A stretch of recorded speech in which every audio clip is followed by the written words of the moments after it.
Welcome, welcome, welcome. Morning.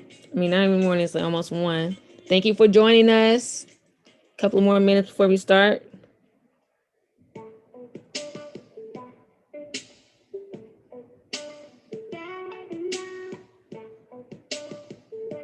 Thank you for joining.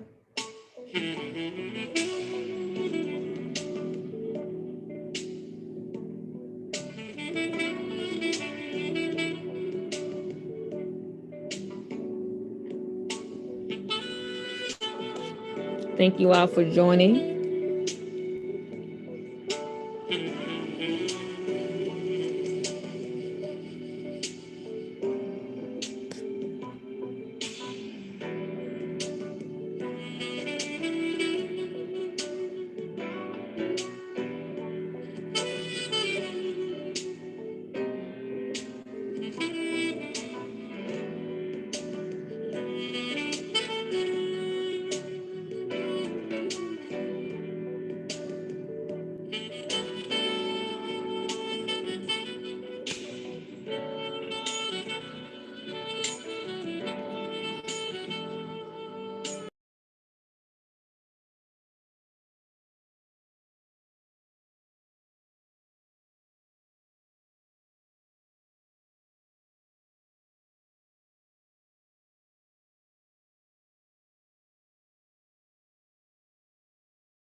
Hey everyone.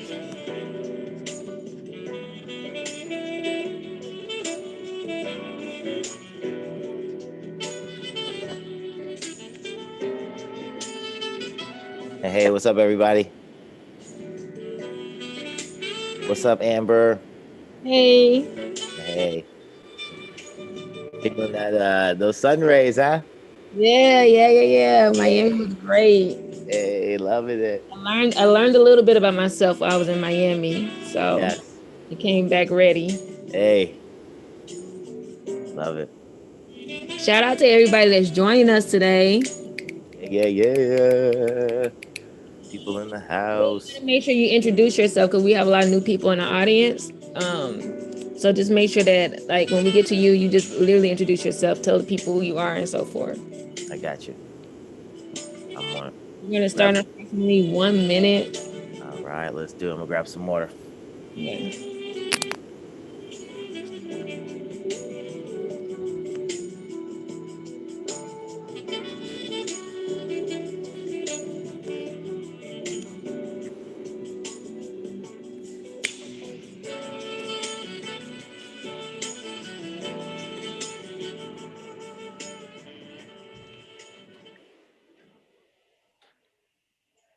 All right. Thank you all for joining us on this Saturday. You could be doing anything, but you chose to join this webinar and become financially educated. Today, we have William Holmes and A.B. Ordu who will be joining us later.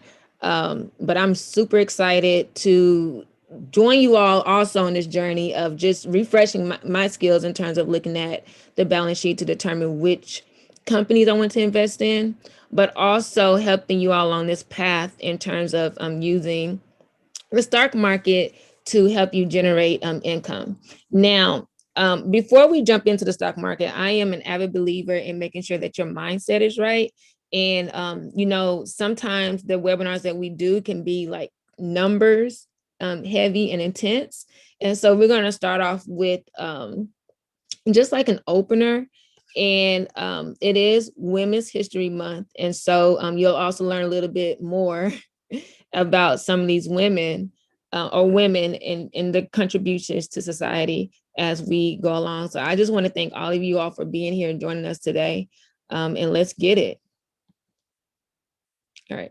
So today we have William Holmes as well as A.B. Ordu. William, if you could just go ahead and introduce yourself. Yes. Hey, so what's going on, folks? My name is Will Holmes. I am the founder and executive director of Project Grow.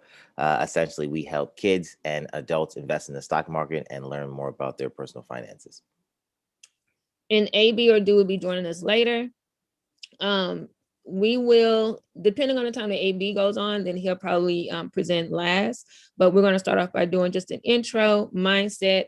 AB, a certified financial advisor, will talk about how to use the earnings report to determine, I guess, the standing or the position of the stock that you're invested into. William's going to do part 2 of looking at the balance sheet. Then we're going to do a Q&A session. So if you have any questions, just make sure you write them down. We have some experts on the panel today who will help you with getting those questions answered. So thank you again for joining us. So for Women's History Month, I had to give it up to my girl, Ayanna Pressley.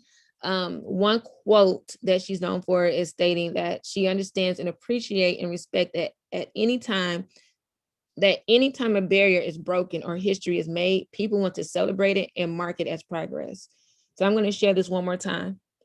I understand and appreciate and respect that any time a barrier is broken or history is made, people want to celebrate it and mark it as progress. So I'm just going to read who Ayanna Pressley is for those of you guys who don't know. Ayanna Pressley is an American politician who is serving as a U.S. representative for Massachusetts 7th Congressional District since 2019. Her district includes the northern 3/4 of Boston, most of Cambridge, and parts of Milton, as well as Chelsea, Everett,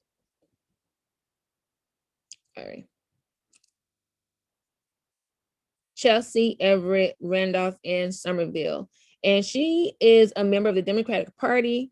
Pressley defeated the 10-term incumbent incumbent Mike Compiano in the primary election and ran unopposed in the general election. She had previously been elected as, yeah, I have these braces things in my mouth, so you have to forgive me if I sound like I can't read. She had previously been elected as an at-large member of the Boston City Council in 2010. Presley was the first Black woman elected to the Boston City Council and the first Black woman elected to Congress from Massachusetts. So yeah, we got to give, give Ayanna Presley a huge shout out for making history. But on top of Ayanna Presley making history, right, I want to think about the history that you have made. There's going to be times in which the work that we do and the strides that we make is not nationally acknowledged, right? But that doesn't mean that you haven't made history or you haven't broken down barriers. And so before we proceed with today's webinar, I want to ask you this question, and you all can type into the chat box. Hopefully we don't have the same issue. If we do, then I know exactly why that issue is. So what barriers are you breaking? What history are you making? And how are you celebrating the strides you have made? So in thinking about Ayanna's quote in terms of breaking barriers, making progress, and wanting to celebrate it, we all have broken barriers. We've all have made history, right? Whether it's on a national level, local level, or even like on a familial level, we have all broken barriers and made history. So my question to you is, what barriers are you breaking or have you broken, right? What history are you making? How are you celebrating the strides you have made? So take about 30 seconds to think about your response. And then I'm going to ask for you all to enter your response into the chat box. And then maybe even have some people to share, to communicate verbally. Put some music on.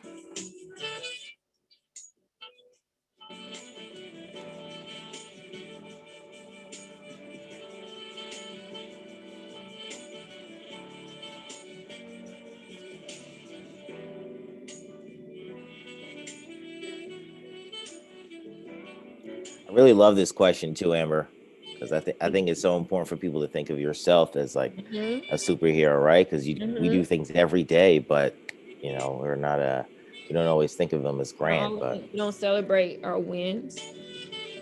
Very good point. So just take about 30 seconds to think about it. Well, I hope you're thinking about it because you know I'm going to ask you, bro. Yeah, I figured.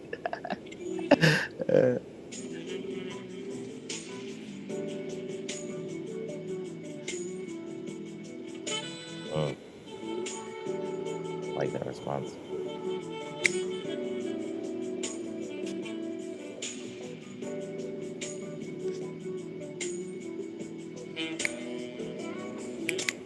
All right. Nice. Here we go.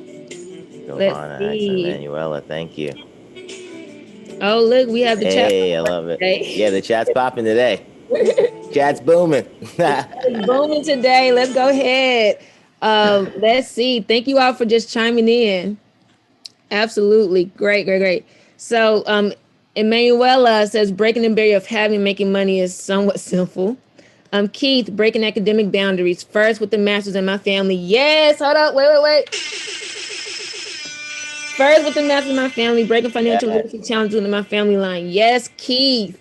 Giovanna, at the age of 18, I'm the youngest person. Ooh, it's still coming in. Hold on. I was the youngest person to graduate from Medgar Evers College with their BA. Let's go. I am now 20-year-old graduate Elias. That's hot. That's hot. I love that. Look at the people we have in our audience. It's inspirational. I entered the pharmaceutical industry at the age of 24, and throughout my career, in many instances, I have been the only African-American.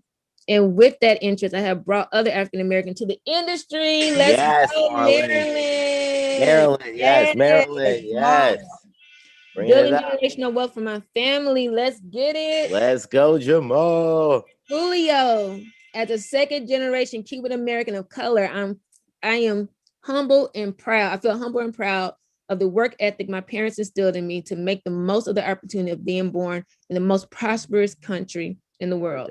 Last year, I was the first in my family to break the 6-figure mark. Let's go! Julio.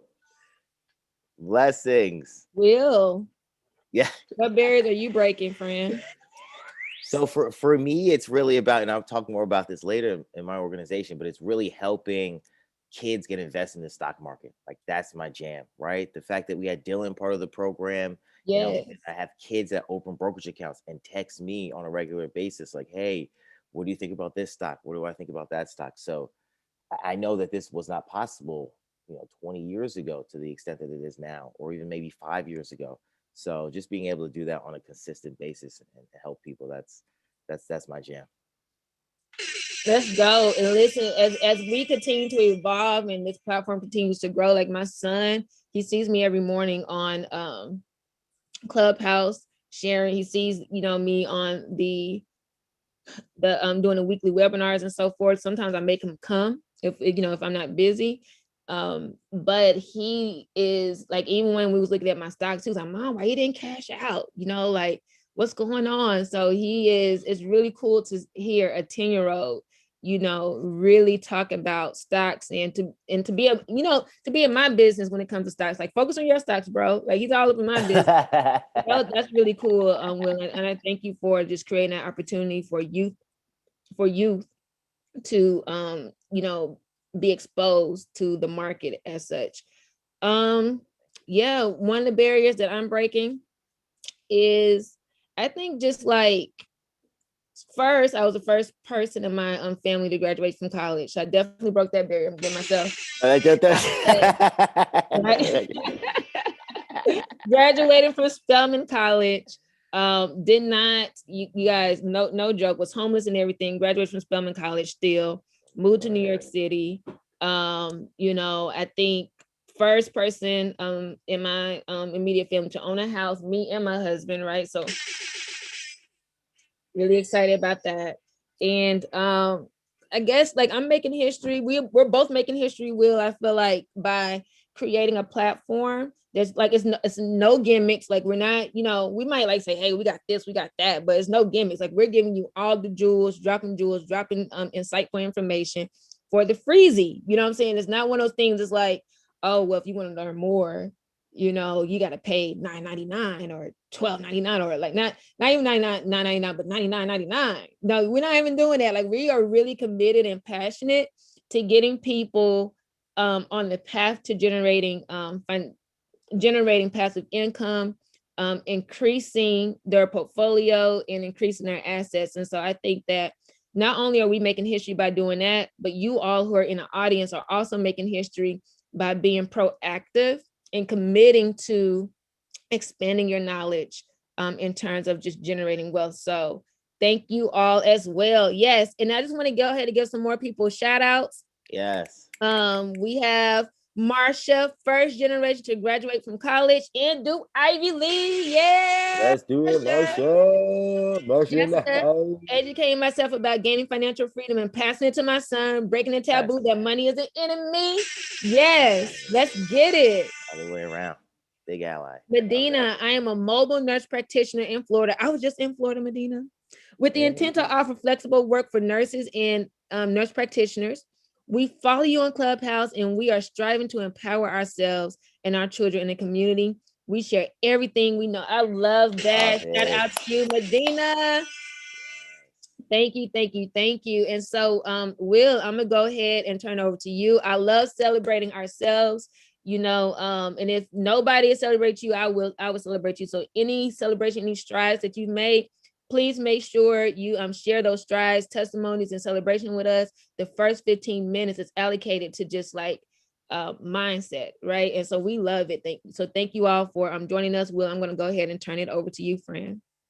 All right, cool. Thank you. Yes, I love all these people sharing and not being stingy with the knowledge. That's what's so important, right? Just share the wealth. It's there. It's there for everybody. Can you make me host, Amber? Oh, yeah. Let me see.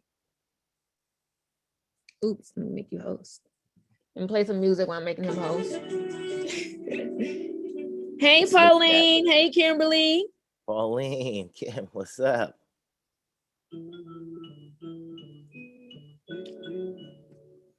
Love it, love it.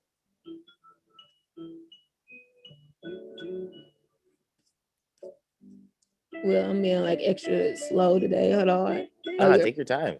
Take your time. No rush.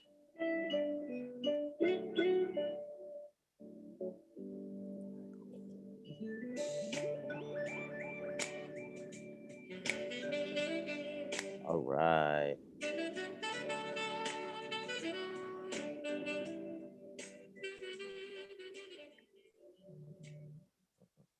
I like how you the smooth transition off. I like that. I see you. I see you. I see what you did there. I I was didn't think expecting about you it. just I'm to getting stop. better on my DJing skill. That's gonna be my I new see side you. hustle. She did that on YouTube, Dre. All right, cool. So welcome everyone. Stock Saturdays today. Again, just want to start with a disclaimer. Our content is intended to be used and must be used for information, education, and entertainment purposes only. It's very important to do your own analysis before making any investments based on your own personal circumstances. Okay, just here to educate, just here to entertain. I am not a certified financial advisor, so you have to take things what I'm saying with your own risk. Okay. Now, first thing first, again, my name is Will Holmes. I'm the founder of the Project Grow. Here's just some of the impact by the numbers as I'm showing you. Really interested in getting kids invested in the stock market. There's my Camp Kikuya. It's a free financial literacy camp that we do every summer. We're in our 4th year this year. Just getting kids into the market and really start them thinking about finances as early as possible. All right. Now, under the hood, part 2. Were you doing? Was that a horn? Was that a horn? Yeah, I had to like the kids. Oh, thank you. Yeah, the kids, doing it for the youth. All right. So, under the hood, part 2, how to analyze company financials to find investment opportunities. All right. So, the agenda for today, we're definitely going to be referencing again Benjamin Graham's book, The Interpretation of Financial Statements. Really important book. It is not very expensive. I have it right here. It's really like a Bible. Okay. Benjamin Graham, again, is Warren Buffett's mentor, his tutor. And again, one of the things I'm a huge proponent of is learning from people that have already done this already, right? So everything I'm sharing with you is not me, it's not originating from me, but coming from the teacher of Warren Buffett, the 4th richest man in the world. All right, I'm just a conduit of this information. So we're going to be finishing up the balance sheet, or at least the asset side today. Cool. So first things first, net property, plant, and equipment. All right. So what are some things that you notice, right? What do you notice about the net property, the plant, and equipment? What questions do you have, and what connections can you make, right? So what is, maybe some questions could be, what is equipment? What is the plant? What is net property, right? What do you guys notice about Nike's net property and plant and equipment? All right, so let's give them about 30 seconds to think about it. What do you notice about the net property, plant, and equipment for Nike? Take about 30 seconds to think about it.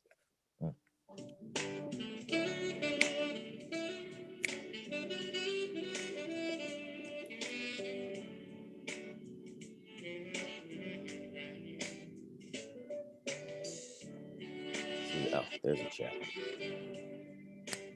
All right, thank you. Yeah, DJ Amber. Okay, Sax is jamming. Yes, Jamal, steadily increasing each year. All right, thank you for that.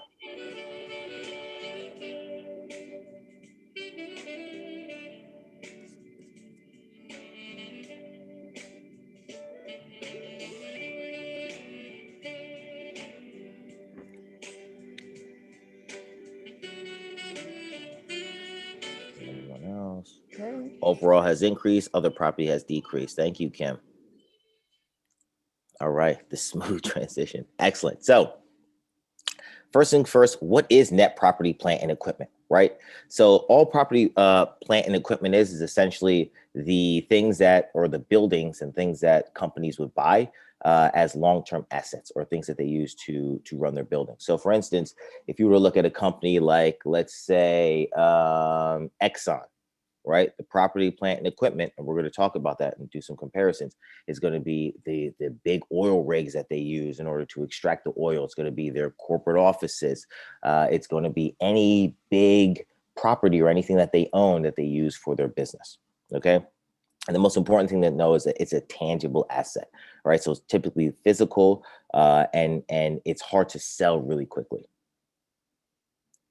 Now, here's the importance of net property, plant, and equipment. Okay, so according to what is it? The interpretation of financial statements, we suggest that the property account be neither accepted at face value or entirely ignored, but that reasonable consideration be given to it in appraising the company's securities. Okay, so when we're looking at the net property, plant, and equipment, it's important to look at it, but at the same time, and we're going to look at this in a little bit, it differs per industry. Okay, so a company like Exxon, and I'm going to show you this, is going to have a lot of property, plant, and equipment. But at the same time, they can also put that on their books at any value. So it's important that when you're looking at companies and comparing them, looking at one company and say, oh my God, this company has so much more equipment and buildings and so much more asset value than this company. You also have to take that with a grain of salt because every company is different and also they can put it on their books differently. All right. So if we're looking and comparing the two, if we look at Nike versus Adidas, right? Nike may have more property, plants, and equipment, right? Maybe it has more buildings than Adidas. But again, it's not really something that should be such highly scrutinized, like earnings or debt and things of that nature.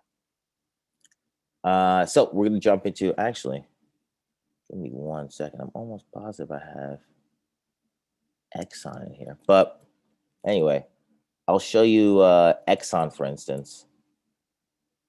All right. Okay, so we go to Under Armour.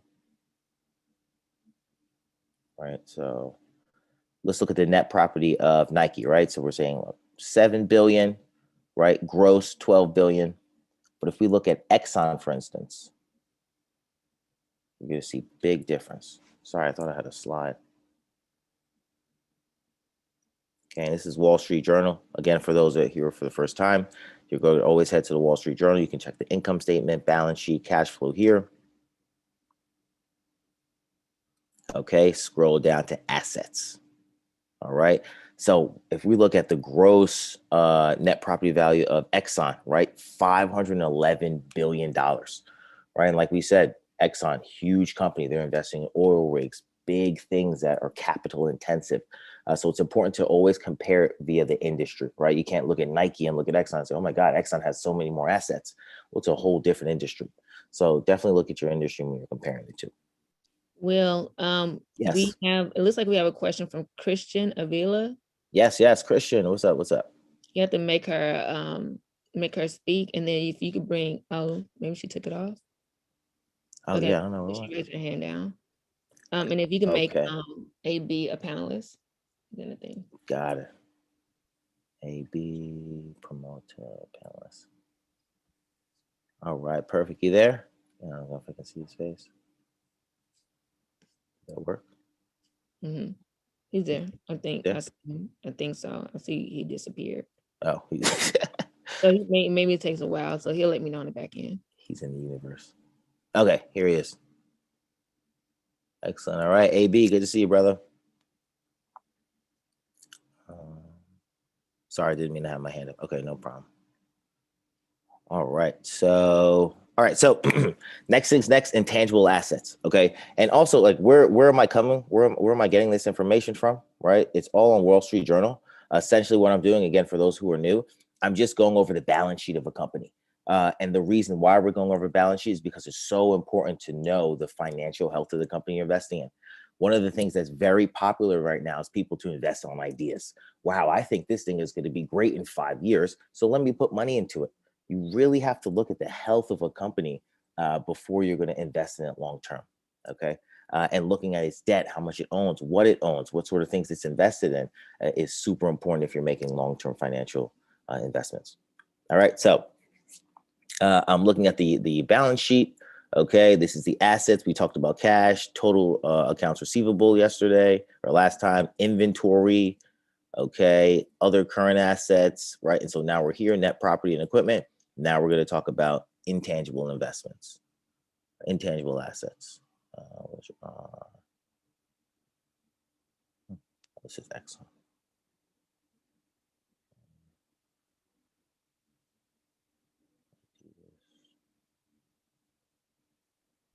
What is an intangible asset? Intangible assets here. Yes, we're about to jump into that.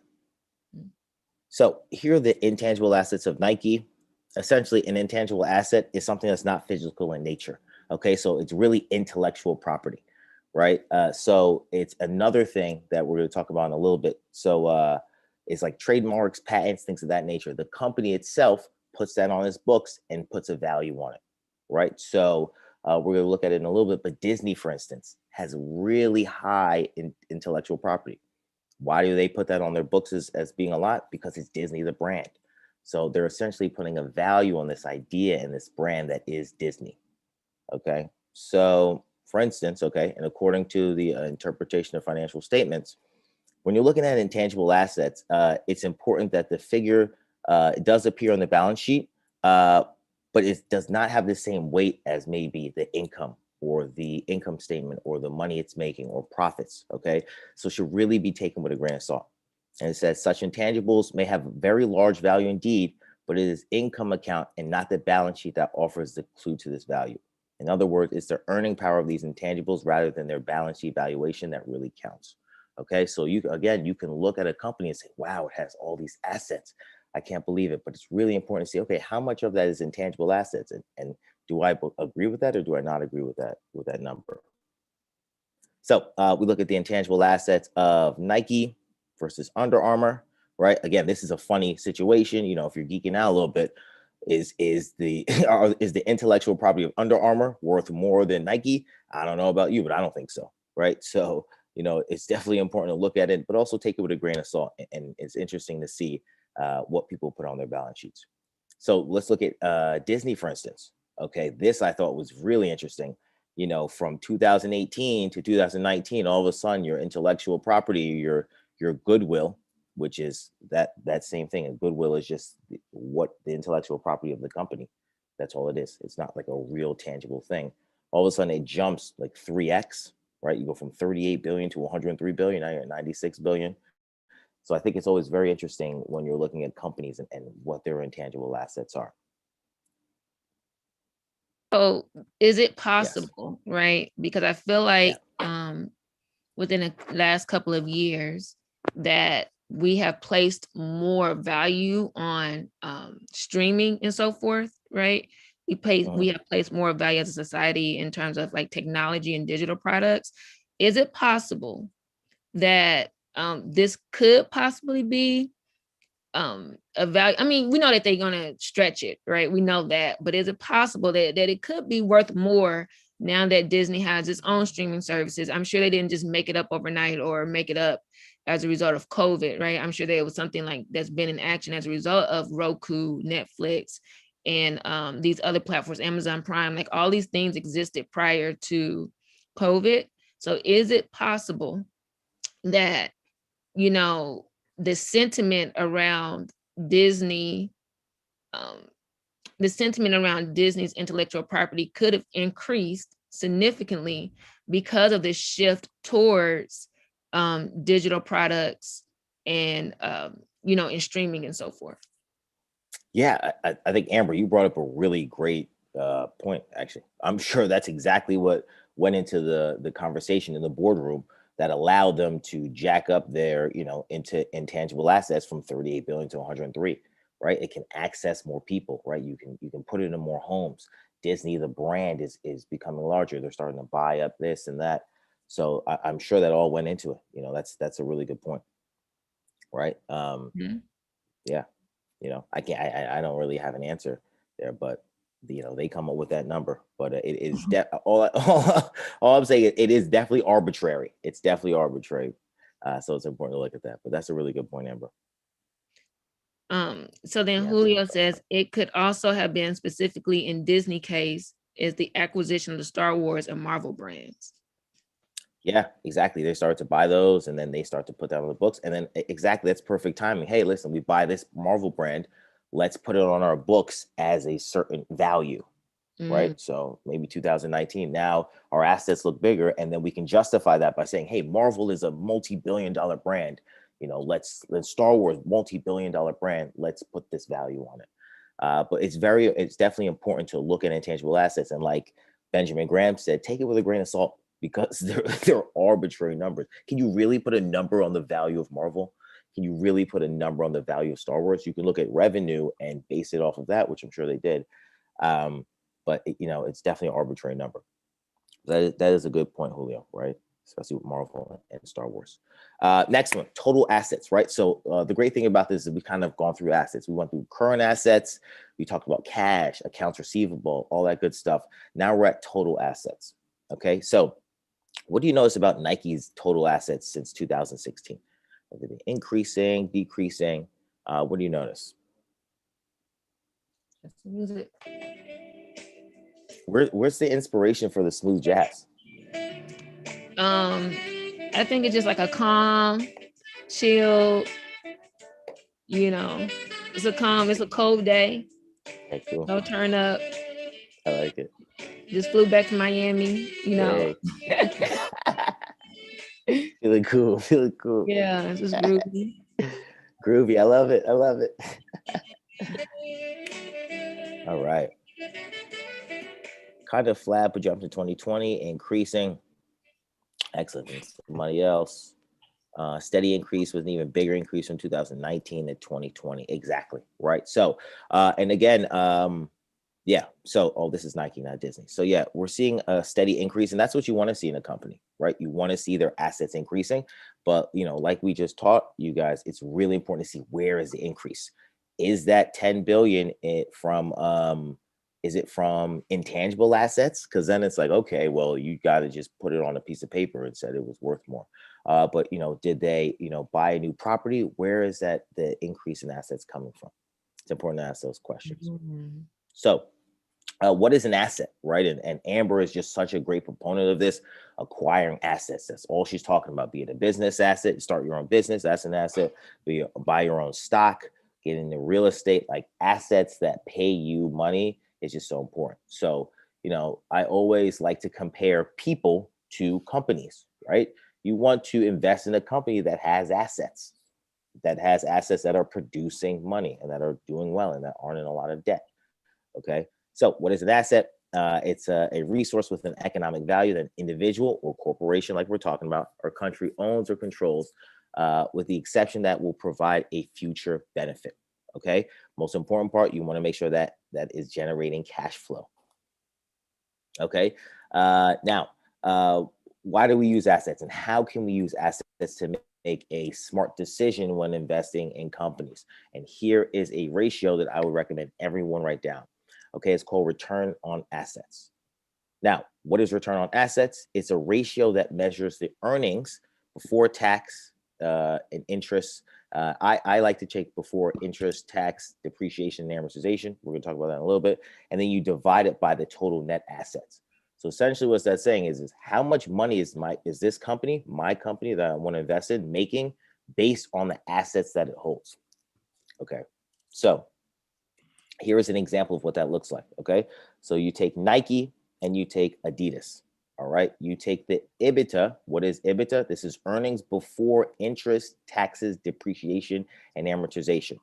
Okay, so this is a very clean number on how much money the company's making. Okay, and why the distinction between EBITDA and just like, oh, I look at the earnings report, there's just earnings. There's a big difference. There is a difference in companies when it comes to interest. Every company has different loans, right? One company may have taken out a loan now when interest rates are really cheap versus a loan that they took out 10 years ago when interest rates, maybe not 10, because that was around 2008, 2010, so interest rates were low, but maybe like 6 years ago or something, or maybe 20 years ago. So the interest rate's going to be higher.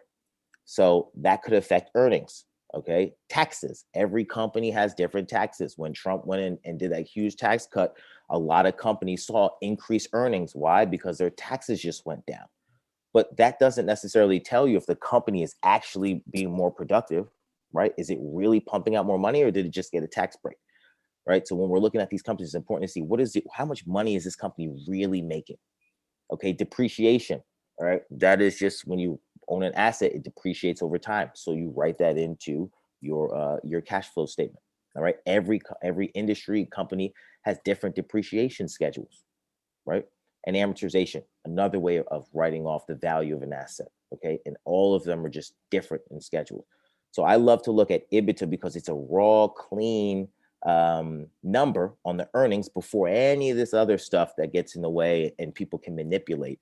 So it's just a more clean way of looking at the earnings. So what you do is you take the EBITDA and you divide it by the total assets, right? So if you look at Nike, they have an 11% return on assets. Okay, so on every dollar that an asset that Nike has, okay, or I guess every $100, we'll say that every $100 in assets that Nike has, they are making you $11. Okay, versus Adidas, which I thought this was really interesting. For every $100 that Adidas has in assets, they are making $18 on every asset. Okay, and the reason why it's important to look at how much money a company is making in relation to its assets is because when you're buying a company, you're paying for its earnings. Okay, you're buying a business based on how much money it makes, so you always want to be paying attention to that, and that's why I think it's so fitting that AB is about to go over the earnings report in a little bit. So, Will, if you could just take this a little bit slow, because I feel like this is some really, really important information. This is important, yeah. Yeah, and you did take it slow, but I just want to just get more clarification over like on EBITDA and how do we know like what is a good number, right? I see also, I don't know if this is a mistake or not, but you have 11% and 18%. Is it percent or dollars? It is percent. But I just gave I wanted to give like a nominal example of it, because like if 11% of 100 is 11. Okay. But the return is 11%. So you want to have a company that has a higher, of course, a higher percentage. So what is a good percentage for a company to have when you're using this ratio? Because the EBITDA is earnings before taxes and all other stuff, right? All right, so it's the earnings for tax, like cash, basically. Exactly. Before taxes, and then you're taking that ratio, you're taking that number, and you're dividing it by the total assets. The total assets include like physical assets as well as intellectual property. Okay. Now, when you divide, and I noticed also that the EBITDA, I don't know if this is common, but maybe you can answer this question, is the EBITDA always lower than the total assets? Yes, because EBITDA is the earnings. Now, it would be amazing if a company earned just as much as it actually owns in assets. Okay. It's like saying like, you have assets, right? Let's say you own a home that is worth $400,000. I know you got more than that. I'm just saying, but like, let's say you got a home that's worth $400,000. If EBITDA was $400,000 for that home, you'd be blown away, right? So that would be the earnings before. So the earnings is always going to be lower than your assets. But if you can get 100%, return on assets, that would be amazing. But no industry has that. No industry has that. So what is a good number? Yeah, so it all depends on the industry. It's all relative, right? So of course you want something like 20% would be a nice gold standard, but it's always important to look at so return on that. So like the Exxon, right? And the oil industry, they have massive assets like we talked about. So it's unreasonable to think that they're going to return 18% or 11%. They're probably close to 3 and 5%, right? Just because they have so much money in assets. But Exxon, Chevron, all these big oil companies are going to be practically around that 3, probably 5%, maybe even lower. But when you're looking at a sneaker company, right, they're a lot leaner, right? Maybe they have buildings and they have their factories in China, but maybe they don't even own those factories in China. So they're able to create more earnings because they're a leaner operation, or maybe not more earnings, but their earnings relative to how much they actually own in assets is going to be a lot higher because they just have less in assets. All right. Does that answer the question? It does answer my question. Hopefully you all that's in the audience have a clearer understanding. This is what I'm sure that some of you are familiar with EBITDA. This is something that Ken mentions while in terms of looking under the hood. What tool are you using to look under the hood? Yeah. And then also Tyron had a statement too. I think, wouldn't brand intangibles be important to business like Nike, since they rely, hey Tyron, what's up, brother? Since they rely on popularity and hence higher. Yes, it is important. It's definitely important. intangibles, yeah. And I'm not saying that they're not important. It's so important to look at the intangibles. All I'm saying is that you got to take it with a grain of salt, because it's something that, how do you value that, right? Colin Kaepernick, his importance, and that, right? For, would it be just for them to say, hey, we just signed Colin Kaepernick, so let's increase our intangible assets by $2 billion because we think he's going to make us $2 billion or something like that. So yes, it is important, but it's also important to take it with a grain of salt too. What tool am I using? Yes, Amber. Yeah, WSJ.com, right? And I'll show you right now. So I literally just go to wallstreetjournal.com. Okay, I type in any company you want here. So I'm looking at Exxon here. And if you want, we can actually calculate the return on assets for Exxon. So we're here, you go to financials, balance sheet, cash flow, income statement. So we're in the balance sheet. Okay, so total assets, 332 billion, way more than the 31 billion of Nike. And then you would take that and you go to its income statement. Okay, you scroll all the way down, and we're going to talk about the income statement in the next two classes, C and 16 billion, right? So you can take a rough estimate and do, 16, or you can round up. 17 divided by, what was it, 332? Right? And you get, like I said, 5%. So it's 5%. Okay, so 5% return on assets versus a company like Adidas, which just has less assets. So it's important to compare that with other oil and gas companies. So Trina, I hope that helped. So yeah. Okay, so then Keith was asked, looks like earnings took a dip while assets grew. Was that due to them spending earnings on assets? On assets. Could be, right? And that's another question where you're gonna have to look at the cash flow statement, right? And I don't know if we dive into that today, but where you can find that information, Keith, is in the cash flow statement. So you can go here. Let me move this chat. Okay, and you can see. So this is. Were you talking about Nike, or I'm guessing he's talking about Nike? So if we look at Nike, for instance, right?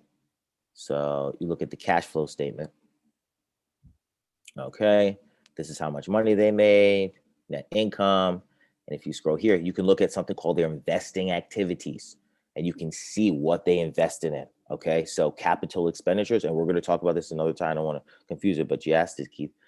So capital expenditures is what they'll use for maintaining buildings, anything that they need to pay for in order to keep their business growing. Okay, fixed assets. So maybe they may have bought a new building, or actually that's a little later, but that may be like for if they had to repair a building, or if they had to repair a factory, or if they had to buy some new equipment or something. That would count as capital expenditures. Okay, and you really want to pay close attention to this, because are these numbers consistently going up? They probably will as the business expands. As business owners, I'm sure there's a lot of business owners in the crowd. You got to pay money to make money, right, Amber? The more you invest in your business, the better it gets. So it's going to grow. But is this number growing exponentially? Right? You want to be aware of that, because if it's ballooning, if it's doubling, tripling, it's like, okay, well, what are you doing with that money, company? Right? Are you putting it towards? Are you buying all these assets? You're buying all these things, but are they returning? Are they worth the investment? And certain companies could spend, and really not be making money on the back end. And then also, Keith, you can look here, and you can look at purchase or sale of investments, right? Did they buy more investments? And like you said earnings took a dip, and it could be because, hey, listen, they purchased some investments, and that bracket means less, so they took away. So they purchased 364. This is in millions. This is Adidas. Yeah. But you can see they purchased 364 million in assets or investments this year versus only 56 last year. So that definitely plays with cash flow and earnings. So I hope that helped. That's cool to see whether or not their cash flow is taking a dip because of sales or if it's taking a dip because of investments. Amber, you hit that nail on the head. That's really cool. That's so important to be able to look at that, right? So I'm glad you said that. Julio said, so is negative EBITDA a bad thing? Like in Nike, yeah, negative EBITDA is a terrible thing. So you're like, you imagine like you not making money before you're not making any money before interest, taxes, depreciation, or amortization. So, it is a bad thing. So, this is Adidas. I don't think Nike had negative EBITDA. It did, I think. It did. You go back. We saw a negative growth. Nike. Negative growth. Yes. So negative growth. Yeah. So negative growth is a bad thing. Negative growth is a bad thing. So if we go back to Nike, and thank you for the questions. I really love them. So yeah, negative growth is definitely a bad thing. So yeah, sales went down a year, right? But I mean, it could be because of COVID, right? Apparel, people weren't really buying stuff like that. So 2020 is an interesting year for retail. But, and this was just in the paper recently, Gap just came out with an article in the Wall Street Journal, and we've been talking about this in our Band app about they're really projecting the retail to really kick in second and third quarter. And like we talked about, they called it the peacock effect, right? And I was like, it's so funny, but people are going to want to show out, right? Everyone is going to want to get fly this summer. I don't care who you are. You want to be seen. You want to go out there, right? You want to be seen. So people are going to be investing in that. So retail is going to be huge, in my opinion. So if we're looking at EBITDA, and I know we have a time constraint. Sorry, Amber. So we're looking at these earnings. Yeah, that's a pretty big dip.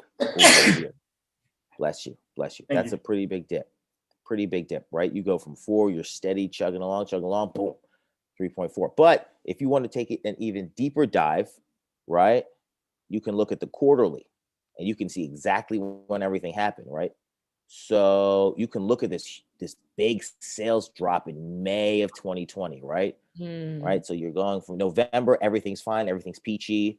You're even sort of decreasing, but then boom, 6 billion. That's a huge drop. And a lot of companies were dropping in May, right? You got how many retailers did you see shut down? Yeah. Right? How many stores closed up? And so, Nike was affected by that. So, in my opinion, I think a very short-term thing. And Nike is a global brand, and it's a really great brand. But then you see it picking back up 10 billion to 11 billion, and we'll see even this is amazing to me because we're talking November 2020 was the last quarter they reported, and they were making even more money than they were before the pandemic. So that's important to look at. Okay, so my question is, how can I decipher if a company is just exhibiting a tax break gain versus real returns on asset? Marcia, that is a great question. So you can go here. And if you look at their EBITDA, right? So if you look at income tax, boom. Okay. And you can see their income here, but you can see their taxes here. So is this in quarterly or annually? So many companies, right? This is, let me see right here. So you can see income tax, boom. So the brackets mean that this is taking money away from them, right? So this is the money that they paid. But you can see here, back in 2018, when Trump did that major tax bill, you see a massive hike in companies that gain money from their taxes, right? See this big. Boys getting a return. How you like that? Say that again. So them boys getting a return. Right. Exactly. A huge return. Thank you, AB. Huge return. 2.3 billion, 2.4 billion versus 863, 664, 772. So more in line. So Marcia, you really want to look at the income statement and see, hey, listen, is this company just, doing some tax stuff, right? Doing a little tax dip, making some money that way, or are they really earning money? And that's where you want to look at their earnings before interest, or it's actually down here, before interest, tax, depreciation, amortization. That's why I like EBITDA so much. It's more of a clean reading. I hope that helped. So then I'm going to answer Marsha's question and then Keith's question, and then we're going to move forward. All right, so Yes, yes. Marsha asked me to repeat the statement that I made in terms of the income, the revenue dropping. And I said that you want to look to see if they acquired more assets, right? Because there's a difference. Like I might be making less money this year because I just bought a house in comparison to I may be making less money because I spent it on, something, a liability, or I got sued, or because I don't have as many clients as I had before. So if you see that there's a dip in the amount of revenue that's being generated, then you want to dig deeper to see, okay, why is there a dip? Is there a dip because they bought more assets, more properties, acquired, is it a dip because they acquire more assets, or did it dip because people are not messing with the brand anymore? Did it dip because they had a major lawsuit, right? So just, if you're looking at the growth piece, then you want to just evaluate why is it not growing as much? And then Keith asked, is there a way to see employment shrink within the company? I want to say this, Keith, my husband and I was talking today, and maybe he can share the link with me and I share with you all, but he was telling me, and this is like basically what I do before I pick a company, right? I look to see, is the company ready to, is it going to evolve, or how much will it evolve, right? What does the future look like? And then I look at the financials. But something interesting that my husband shared with me is that as we continue to see these billion-dollar, trillion-dollar companies, right? At one point, to be a billion-dollar company, you needed 170,000 employees, right? And then he mentioned one company, I think it was Amazon, how Amazon only has, it might have been, I can't remember which company, I have to ask him, but he mentioned a major company that only has 1,700 employees in comparison to 170,000 employees. And why is that? Why is there less employees in comparison to what it would take to build a billion-dollar company years ago? Because there's technology that's taking place that's disrupting the job sector, right? And so that's something that we have to think about, even when we are looking into employment rates, right? Because of the pandemic, these companies had to pivot from, providing services, from providing products, or, basically doing things in a physical manner, and they had to start providing these services and products virtually. And some companies are sticking with it, right? Think about it. If you have kids that was in the education sector, or if you have kids that was going to school, they just sent me a survey asking, am I going to send my son back to school? Hell no, I ain't send him back to school. He's been learning from home. We have, so just think about like something as simple as that, right? What does that mean for education? What does it mean for companies who were forced to make a change, and they take a step back and they're like, hey, right, this might actually work. Like I can only have 10 employees in comparison to 100. So I don't know if you can really, look at like the amount of employees a company have, unless it's really one of those companies that depends on, the physical, presence and so forth. Yeah, no, thank you for that, Amber. And I actually saw a visual the other day, and I could type it in if you guys are interested, that showed that you can fit all the employees of Facebook, I think LinkedIn, maybe Google, and some other big tech company in Madison Square Garden. Like that's the amount of employees it takes to build X $1 trillion worth of value in the market today. So it's definitely lean. But you can see what a company is spending on employees. It's called the SG&A expense. So it's selling, general, and administrative expense. So if you want to type that into Google, right, selling, general, and administrative expense. Oh, so first off, if you guys need a resource, Investopedia is like the Bible. This thing is amazing. I got it. My high school economics teacher gave this to me, and like it's like game changing. So yeah, it's a report on the income statement, right? So this includes the salaries. It does not include cost of goods sold, but right, see they incurred during the day-to-day operation, right? And you can see a big video here. But yeah, if you do want to look at that and say, hey, listen, is a company paying exorbitant salaries? What is their SG&A expense compared to Adidas or maybe some of the other companies, right? You definitely want to look at that. So appreciate it. So we don't have any gimmicks, but Yeah, Tyrod. Here go the Yes, gimmicks. it expense. The recording, right? If you sign up to the app, it's free, the band app. If you sign up for the app, very free, you will get the recording of this session. All right. Just because when I send out emails, I put a lot of thought into it. I don't put a lot of thought into posting on the app. When I send emails, I put a lot of thought into the email, try to make it catchy and stuff to make it professional. And then I also don't want to spam your emails. All right. So Will, if you can go ahead and drop that app link really quick. Yes. We got to move forward, friend. Yes. I'm sorry. We got to move forward. You know, I love that we're asking these questions. You all, when you right. sign up to the app, you can check Seriously, in with Will. Will make extra time. Look, I'm soliciting time. Please He ask loves me this questions. stuff. This is the reason why I partnered with him to do these webinars.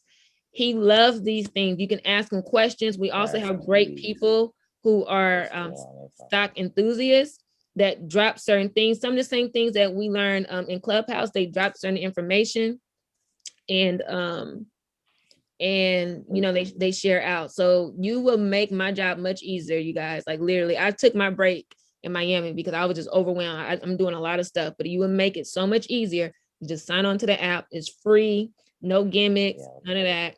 And I can just post it without thinking like, oh, is my email? Do I have any like grammatical errors and all this other stuff? I know it sounds weird, but I'm just weird like that. So it's nothing but a post.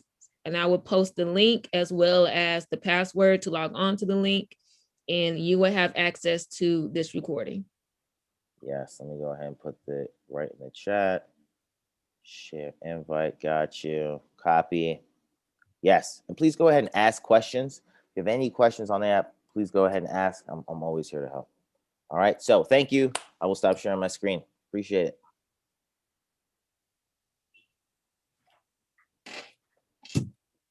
All right. Hey, thank you, Keith. Appreciate it. I love that. That means so much. I'm gonna screenshot that, Keith. Makes my day.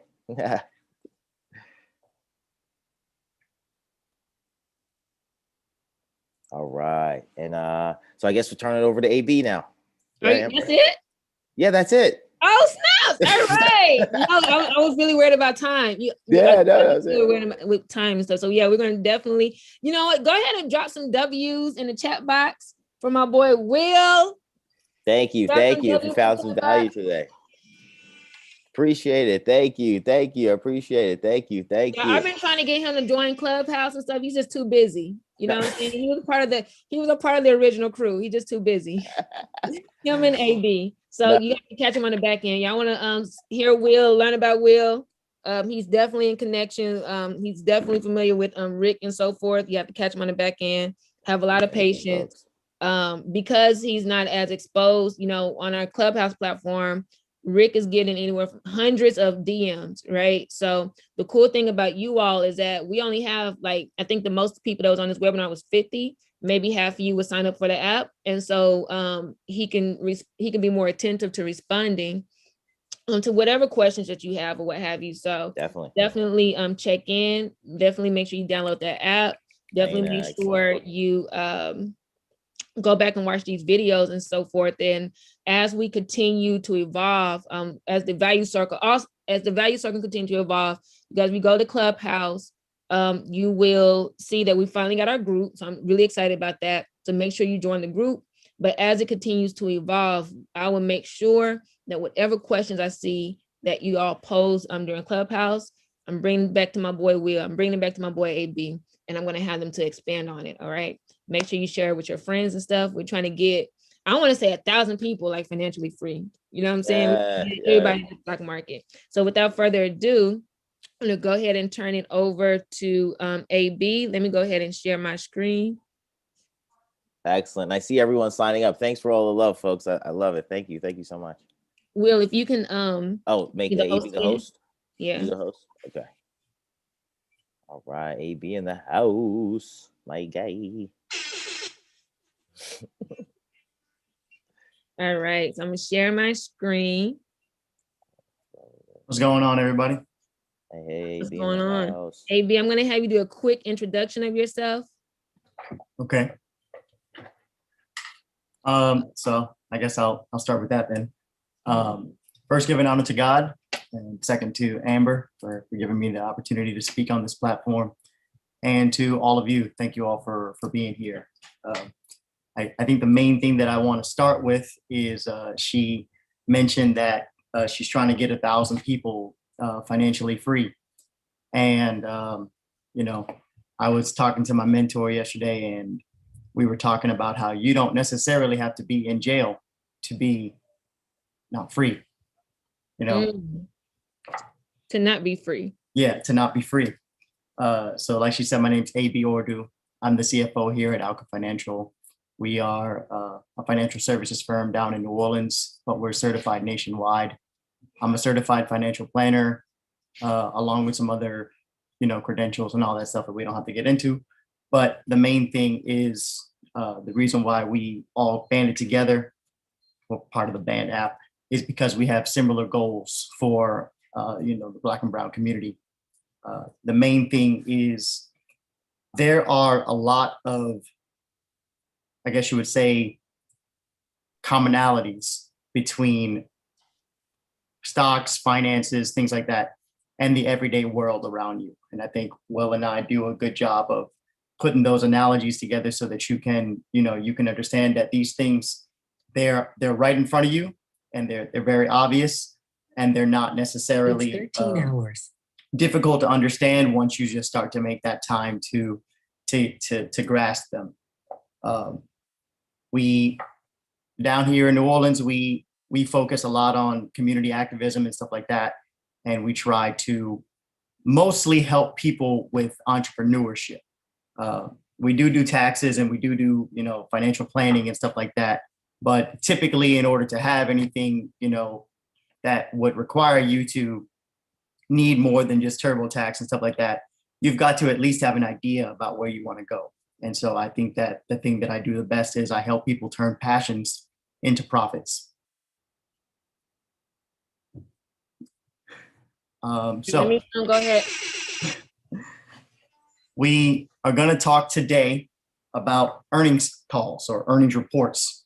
Same thing. So have you guys ever been a part of a earnings call or earning report? So go ahead and type in the chat box. Yes, no, maybe so. Have you ever been a part of an earnings call or earning report? Okay. I see one yes, but I see a lot of no's, a couple more yeses. Some of y'all might be lying, but I ain't gonna call you out. It's all right. I haven't. I'm gonna be honest. So we'll talk about what they are and their importance and some other things. An earnings report or an earnings call is basically what Will was talking about. They include things like the net income, earnings per share, continuing operations, net sales, all of that kind of stuff, basically the financial health of a company. Now, the thing about them that is, I guess you would say, important is they happen every 3 months, and they are required by law for the companies to tell you what's going on. I think that for today's parallelism, we're going to compare earnings reports to politics. Now, a lot of you have the right to vote, but you may not exercise it, and that's okay. We still getting there in terms of that kind of stuff. But when you are a shareholder of a company, you have the right to vote in that company. You have a say-so of what happens in that company because you're a part owner of it. Now, 400 something years ago, or give or take a couple of years, however you want to say it, we used to not be able to vote because we didn't own land, right? We didn't have any shares of this country, right? And we used to not be able to vote because we didn't really even know how to read. There was a time where people like Will and Amber and I, who are doing our best to teach people how to read, would get killed, because they didn't want us to know the things that they didn't want us to know how to play the game and things like that. So when you go to an earnings report, you might not necessarily need to talk. You might not necessarily need to say a whole lot. But like I said, they happen every 3 months. Now, I don't exactly know how to share my screen, but you need to share your screen. I don't need to, but it would have. I can do some stuff to show you guys how to actually get to one. But it's okay. I can do it without it. You can go to the next slide. Let me see if I can get you to share your screen. I think all I have to do, you're on your computer right now? Mm-hmm. Okay, so all I have to do is just make you just make it to where multiple people can share their screen. Okay. And go ahead, let me see. There you go. Okay. Let me see. Let's stop share. What do I do? You just press the green button at the bottom that says share Got it. screen. Okay, I see it. And then you can press desktop and pull up the screen, or it might even show if you're on Google, then it might even show the screen that you want to share. All right. Can y'all see this? Yep. All right, cool. So we don't need to worry about this little tab over here. Speaking of home ownership and voting power and stuff like that, we're trying to get some people to where the money resides too. Over here at Alka Financial, we're doing a lot of things this week. So we got our grapes about Robinhood and all that kind of stuff. We'll talk about that another time. I want to show you guys where our earnings report will be found. It'll be right here. See where it says earnings, right? You got your company stuff, you got your whatever. It tells you analyst rating, and then right here, it'll tell you replay earnings call, right? Now, fortunately, because of, society and all of that kind of stuff, there's been more of a push to, digital attendance to these things. But there are a couple of things. Earnings reports do tell you a lot about the financials of a company, but Will did kind of hit on this. They be gassing the company up. They're only trying to make the company smell good. They be, they'll try to make the company smell like a rose, right? And that's okay, because that's kind of their job. Have you ever been working at your company? Let's say you've worked at, just your regular job, and your supervisor came and said, hey, we're going to give you guys a $50 gift card if you sell a certain amount of phones at AT&T, or if everybody does this and comes in on time and we don't use a lot of overtime, we're going to give everybody like a pizza party or some crap that they used to do for us in school, right? Has anybody ever gone through something like that at their job? Right? Yeah. Well, they'll give you some kind of positive reinforcement or something like that. That sounds good on paper, but in reality, if you aren't a shareholder of that company, you might not know the reason why they're doing that. The reason why they're doing that is to increase profitability, right? So whenever they do that, it's for the CFO. A CFO's job is to take care of the shareholders, right? Their job is not necessarily to take care of the employees and all that kind of stuff, but a lot do. The point is they're supposed to make the company money. That's chief financial officer. It's kind of in the name. And so the CFO, their job is to make the company hit these little markers right here, right?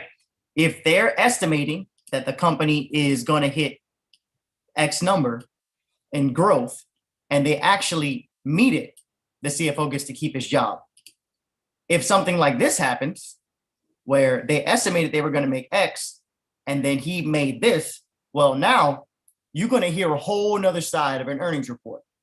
And so whenever you're there, they'll tell you, whenever they're there, you will hear a lot of people talking. Now, you don't really have to say a whole lot, especially if it's your first few earnings reports, right? But you are allowed to ask questions. It's just like, some of you may not have ever gone to one, but oftentimes there will be like a town hall or like a debate in your local area. Or like where some Congress, what'd you say? A board meeting? A board meeting or something like that, right? Where because of the fact that you're a resident of said area of New York or wherever, you're responsible for the stuff that they want to push towards in that area. Let's say they want to build a new park or maybe whatever. One thing that is very, very important that I hear a lot of people complain about, especially on social media and stuff, is they don't like the fact that CEOs make millions of dollars and their employees make pennies. Well, did you know that that's a voting item? You vote. Yes, you vote on what the executive compensation is going to be if you are a shareholder in a company. Now, if you've only got one share, unfortunately, what that realistically means is you don't really have a lot of voting power. You can still throw your hand up so that everybody can knows where you stand on the issue, but still exercising your right to vote is important, whether it's in politics or in the company that you are a part of. Because why? Every company has a CEO, but that CEO is often considered the president of the company. That's why they'll say president and CEO. Presidents can be voted out, right? The heavy hitters who own these stocks know when these upcoming events are. They'll know when the earnings report is, and they'll know when the shareholders meeting is. But I saw this article a few hours ago. I'm not going to lie, I was procrastinating.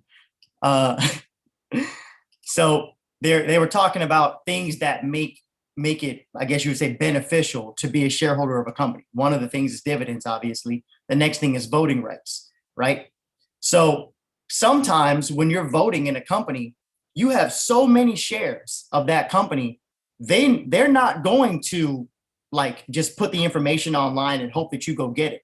They'll call you and then be like, hello, sir or ma'am, the election is coming up or whatever. That's called lobbying. They do this in real life, right? They do this with real companies and all that kind of stuff because they say this person has enough shares where if they really wanted to, they could do what's called a hostile takeover. Oh, it's not on this one. It was on another article. A hostile takeover means if enough of the, oh, well, I'm just going to say it. Oh, well, if enough of the slaves don't like master, guess what? We overthrowing that motherfucker. That's how it works.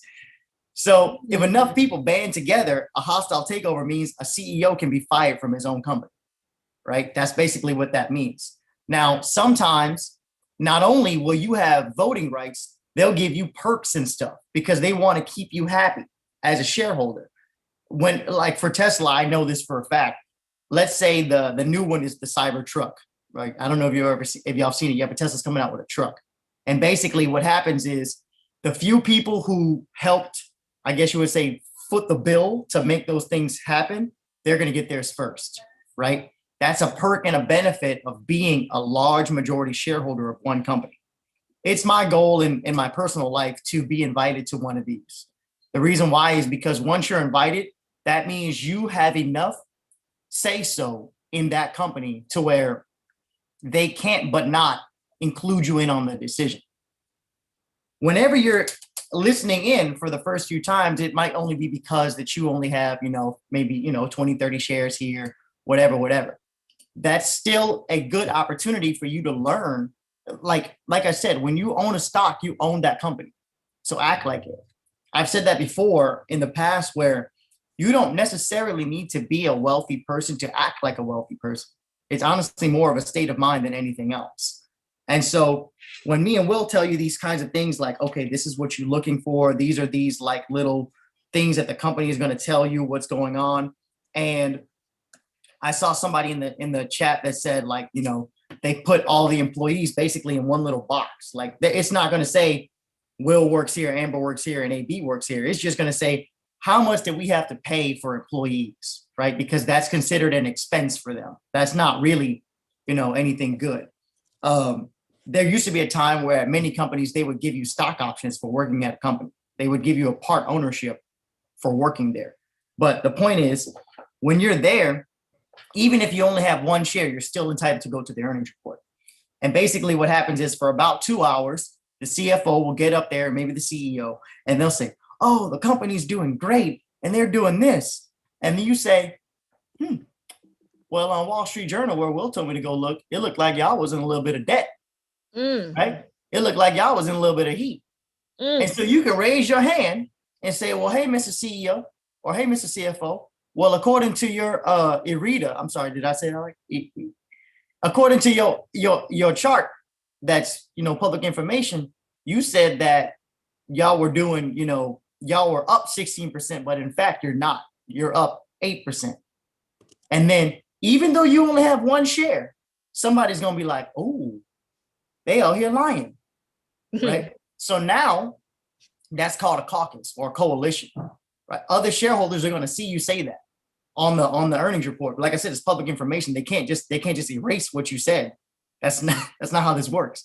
And so some other shareholders may even reach out to you and they'll say, hey kid, I see you looking at this stuff, whatever. And I'll say, well, I'm also a financial advisor. So you need a financial advisor because I'm coming to the same earnings reports you are. So, what's up, right? It's a real easy way for me to get clients, but in your case, it's a real easy way to make some wealthy friends, right? Because they might not necessarily be paying attention. As long as you are, it really doesn't matter how many shares you have in the company, right? So now, I'm sorry, AB. So anybody can ask a question when they're in those meetings? You can at the end. Okay. If you've got a lot of shares, you can basically interrupt the CEO. Nobody that I know is there yet. But the one thing I've only heard it happen one time. And I learned a valuable lesson, I guess you would say. If somebody who's got, say, 100,000 shares of the same company that you're in, if they're mad, don't you think you should be mad? Right? I didn't even know what this dude was saying. He was saying, well, what is going on with this and this? And then he was talking bad. I was like, ooh, I'm over here just sipping tea. I'm just like, okay, why is he yelling? Why is he so frustrated? And this was shortly after the annual report came out. The annual report comes out in January-ish, right? Or sometimes February, it just depends on how long, right? So the annual report following a COVID year is very, very dangerous for a CEO or a CFO because you very well might lose your job depending on what's going on. That's why if you notice, like with the politics that we have going on, a lot of governors and stuff, they're scared to open up their state, because they don't want to lose their political career and whatever and just get voted out. Well, the same thing happens to a CEO and a CFO or CEO or whatever you want to say. They're scared to make a huge decision like that because, again, they work for the shareholders. They work for the people who own the company. They don't just clock in. That's not how that works. And so when this dude, I forgot his name, he's over there mad, like mad. I'm like, what the hell is going on? It was irrelevant that I understood what was going on. Everybody else was mad, so I was mad too. I was like, yep, y'all wrong. What he said? Okay, I'm listening to this dude. Because if he's financially invested just like me, he might know something I don't know. Okay. So next thing you know, the CEO is like trembling. He's like, I don't know, and this and this and that and that. He put him on a hot seat. A few months later, CEO resigned. What company was that? This was for I can't even tell you. This was like a year ago. Honestly, I don't even remember. But that stuck with me. And long story short, I remember. It was a cannabis company that I was in. I do remember. It was and I was scared like to get on the cannabis wave when I first got into it or whatever. So I was going to the earnings reports because I was like, I don't really know if I'm doing the right thing. Well, the point is, this dude was not happy. The next thing you know, that stock tanked. Because like I said, earnings report is the most up-to-date information. If the CEO's fumbling on the day of, I'm selling. Sorry, I'm out. And then the next day, that stock was gone, right? And that's my apologies for interrupting. I'm pulling a Rick be interrupting. No, it's okay. Yeah, my apologies for interrupting. This is some really good, juicy information. It reminds me of what Lawrence was saying. Lawrence is one of my brothers on Clubhouse in terms of, he says podium performance. So I forgot which stock someone had mentioned it in the chat box, right? If you can just go ahead and put, I forgot which stock he was referring to, but I know someone mentioned it in the chat box in terms of I think it was Target, actually. It was Target. Target earnings went up, right?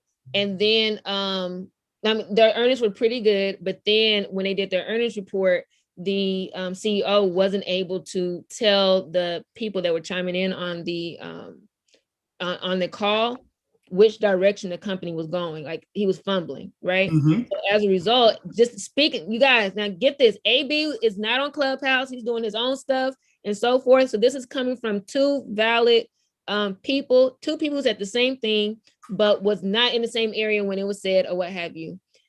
Same thing.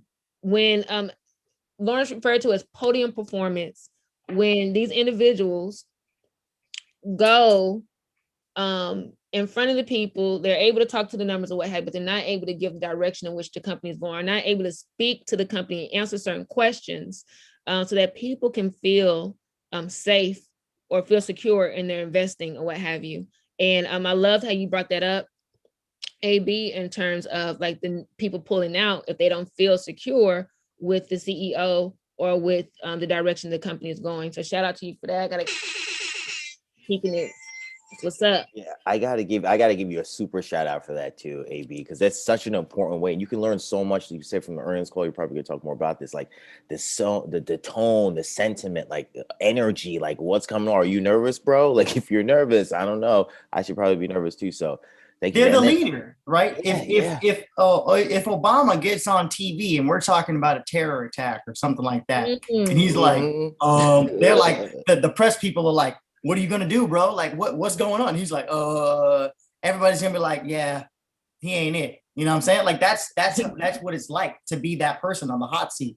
And so I can respect that it's probably a very difficult thing to do. But the point is, there are like those common questions that these very wealthy people will ask. And it's like, they'll be very calm the first time. Like they'll say, well, how did you respond to the litigation matter of, X, Y, and Z? A litigation matter means they got sued for something. That's not going to show up on your earnings report. And that's not going to show up on your Wall Street Journal.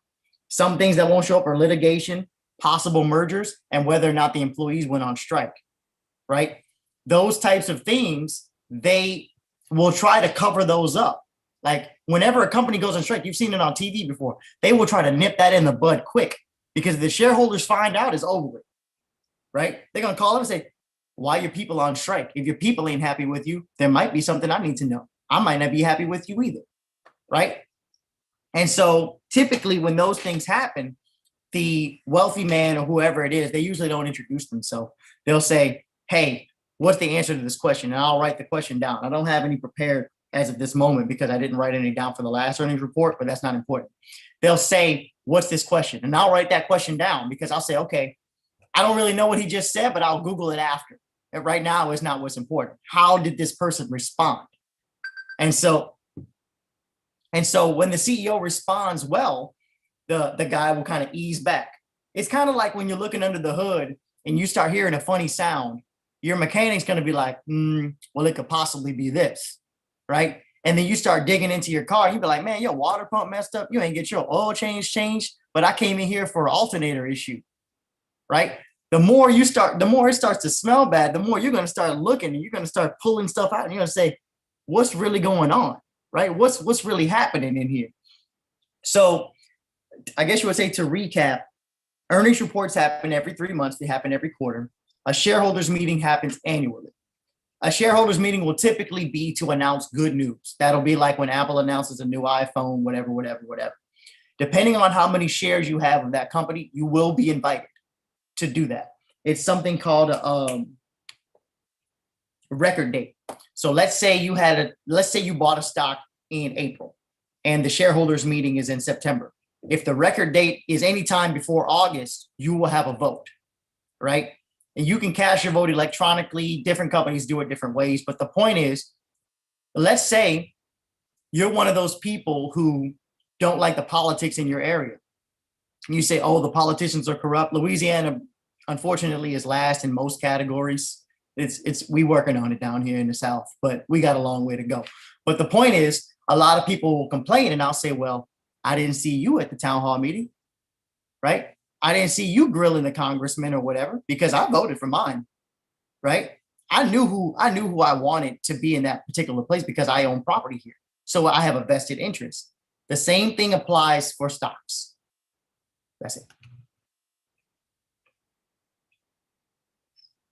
AB, thank you. Like, y'all are killing it. Bro. Like it's just like these webinars keep getting juicier and juicier, just juicier and juicier. Shout out to AB. Y'all throw some ABs in the chat box for my boy AB. He came through. Came through with the AB in knowledge. the house. Yes. Listen. It's always hard to follow Will. I'm not gonna lie. It's oh, thank you, dude. Thank you, dude. Oh crap! I better bring it. Like, oh Lord. I love it, dude. We make each other better. I love it. This is like I better bring some expert analysis. I'm like, all right, I gotta share my screen now because I'm going second. So, let me start googling some stuff to put up on the screen because I ain't have no PowerPoint, y'all. I just had some stuff that I wanted to say, and I was gonna come in and out. And that was gonna be it. But I was okay. Well, we here now. You killed it, and we will be dropping. I don't know, Will, if you could just drop that link one more time. I will be dropping the link. There will be a password associated with the link. You would not be able to download the video. You would have to look at it. Like it just takes you directly to the link and so forth, because the video will be stored elsewhere, but you will have access to the video. So Will's going to drop the link back into the chat box. And I just want to thank all of you all. I gotta make sure that siren goes to everybody that's a part of it, our panelists as well as our attendees. We are very grateful that you have joined us. It's really inspiring to see so many people that's committed to generating wealth, right? Learning more about finances. This is the stuff that was hidden from us. It's not taught in schools. And for me, when I find people like Will and I used to co-teach together, and he used to always look at his little computer and I saw like a whole bunch of charts. And I was like, this is a guy, right? This is a guy that I need to reach out to. When I first jumped into stocks, he was the first person I called. I was like, well, I noticed you're looking at charts. That stocks, we really never had that conversation, in school, but I always, I just noticed things. But I think it's really cool that we're able to team up together, band together, and use what we know, our expertise, to provide information, free information, to help you all get further along in your progress and journey to generating wealth. Make sure you continue to check in with us on Clubhouse. Also, share your testimony. If you enjoyed it, go on Clubhouse and say, hey, I went to Amber's webinar. It was lit. We will continue to bring people, my brothers from the Clubhouse on the platform. I think Lawrence is coming back next week. He has something to do this week. I believe he's coming back next week to do some more technical analysis. Rick is a busy man. He's speaking on the platform. I'm going to make sure he shows up and so forth. And for the individuals who are not on Clubhouse, I have some invitations. Make sure you hit me up, because I do have some people who was with us prior to the whole Clubhouse thing. So if you want to join Clubhouse, you need an Apple phone, I will send you the link. Just hit me up. Other than that, Will, you already sent the link again? Yeah, I just put it in there. All right. So shout out to everyone that signed up so far. We got a lot of people that signed up. So I'm glad. Yes, thank you for signing up. Shout out to Pauline up here saying that Kim is the welcome administrator. You are too, Pauline. Yeah, both of y'all. Both of y'all. So you will be welcomed by Kim and Pauline. They're my favorites. And they also share very, very good. So get acquainted with Kim and Pauline. They also share, they keep you up to date. Pauline goes into details about certain things to look out for. She's very informative and so forth. So anything from them, Andre and so forth, they definitely share information on the app. So thank you all for joining us. We're ending 3 minutes early. Thank you guys for sticking to the time. You know what I'm saying? Hey, it worked out. There were two questions. I don't know if they were answered, but because I didn't look in the chat box. But just real quick, somebody said, is it a positive indicator to look at companies with long-standing CEOs? And then there was one later that said, is it safe to assume CEOs fit in that same box? I'll answer that with something that Amber said. If that company is something that's been around for a long time and you'll see the growth on their charts. So if they aren't a company that's been willing to change for a long time, it might not be a good thing to have the same CEO there for 20 years, especially in today's ever-changing climate. So if it's something like, I guess you would say old school, maybe. If it's something that is needs to be on the cutting edge of technology in order to have growth and more profitability, it would probably be a good thing for them to have a CEO. But I can tell you CEOs get moved in and out like presidents. They only stay around in the company for a few years. they get tossed around. And yes, the same thing does apply for CFOs. It is actually very difficult to be a CFO. That's it. That's all I had to add. Thank you. And You're without still on time. yes, thank you. And without further ado, we would check you or see you next week. Make sure you spread the message. If you like what we're offering, make sure you're following us. AB will drop your IGs. They are not, this is how you know they're about their business, because these people are not even on IG like that. Like, they too busy working and getting to the bag to even be like on social media. So y'all drop y'all IGs. I'm gonna drop my email. Drop your email. Look, he's not even saying anything. I'm dropping my email. That's where you find me. Yeah, I would say the Right. Band app's probably the best for me, but I'll put my IG. I'm not the best at posting. Anyone want to help me post on IG? Let me know. I be trying to tell them, you know what I'm saying? I know. I know, Amber, you're great at that. It takes so much time to craft it all into a thing, and it's getting creative. And So many stuff. posts, like Yeah. right. It's a lot, dude. It's just Everybody ask get me you a like question. I'll help you. Yeah, make sure you hit them up, follow them, and then also just join the Band app. And then that's where we send information. Some of the same stuff that you hear on Clubhouse, you'll see a follow-up on Band app. And if you haven't done so already, we were granted our club, the Value Circle. So make sure that you join the club. I also have my club, Ratchet Assets. You can join that as well if you want to learn about entrepreneurship. And without further ado, I got a party to attend. I'm late, but I remember I told you the party I was gonna leave early. I just couldn't. I couldn't. I was like, you know what? I'm gonna be late to the party. So without further ado, you guys have a great weekend, and we will see you next week. Bye. Bye, y'all. Bye, y'all. Thank you, everybody. Peace.